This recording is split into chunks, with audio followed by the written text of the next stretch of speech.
The social patterns of hard times are supposed to be a simple thing, as impersonal and as mechanical as the forces that shutter our factories and bid down the price of our stocks. Markets disintegrate, layoffs mount, foreclosures begin, and before you know it, the people are out in the streets screaming for blood. That's what's supposed to happen. The idols of the past become targets of derision.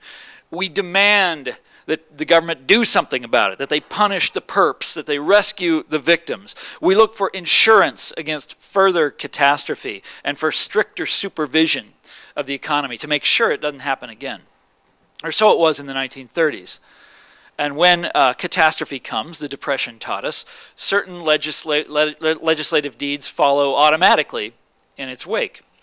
Unemployment insurance is extended again. There will be massive public investment in public works. Commissions will be named to investigate the causes of the crisis.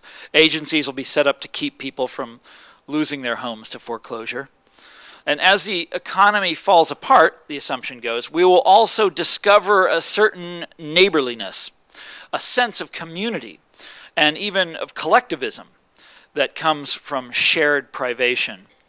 And those hurt by the downturn will start to take matters into their own hands.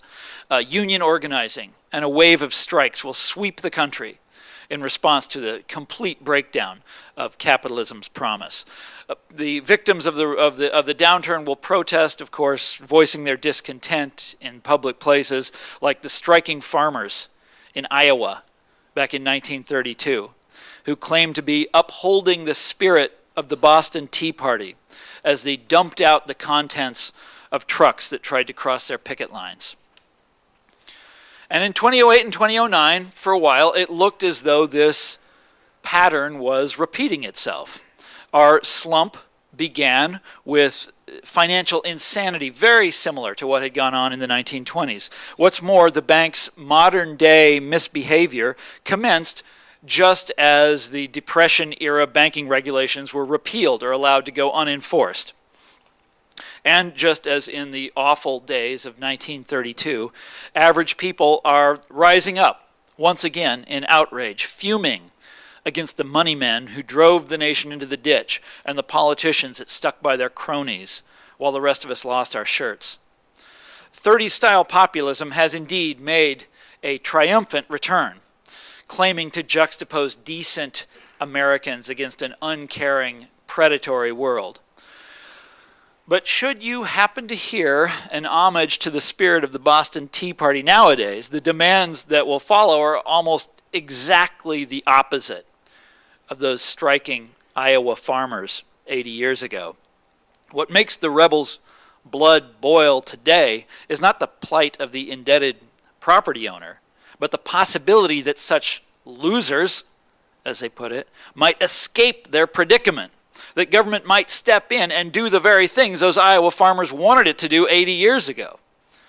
That 7 lean years must follow 7 fat years. Hell, that seems like a fair deal to us nowadays. What burns our modern-day populists is that anyone has the arrogance to think that human affairs might be organized in any other way, that government might allow, somehow step in and allow our neighbor to evade his part of the common disaster, that some mortgage remediation bill might let him out of the hard times that he so clearly deserves.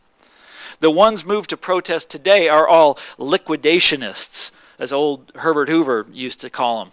What they want the world to understand is, to quote the words I saw printed on a sign at the very first Tea Party protest in early 2009, "Your mortgage is not my problem."